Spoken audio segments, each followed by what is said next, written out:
Nuestros mejores colaboradores, los ganaderos asturianos. Javier Marrón, Cangas del Narcea.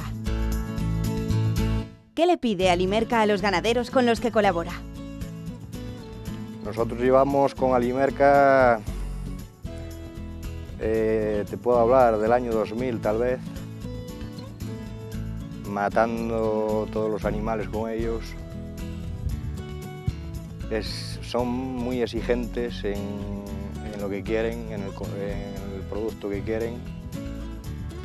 Intentamos hacer el mejor producto posible. Trabajamos con una raza de animales muy buena a nivel cárnico. Sobre todo una raza que necesita bastantes cuidados, es una raza más sensible que otras, es una raza con mucha conformación muscular y Alimerca está centrada en ella. Nosotros, la verdad es que son los que nos están tirando del carro, nosotros con ellos, ellos con nosotros. Y yo como ganadero estoy a gusto con Alimerca. ¿Contribuye Alimerca de alguna forma al desarrollo del entorno rural?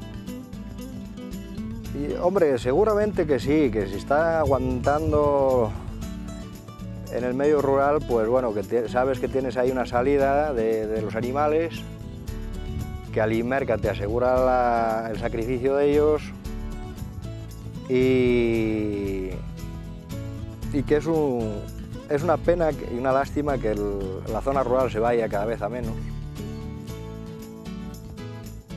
Pero lo que está claro es que para aguantar la zona rural o te gusta mucho, vives en ello, lo vives, o si no, hoy por hoy sería incapaz de cualquiera quedar en una zona rural.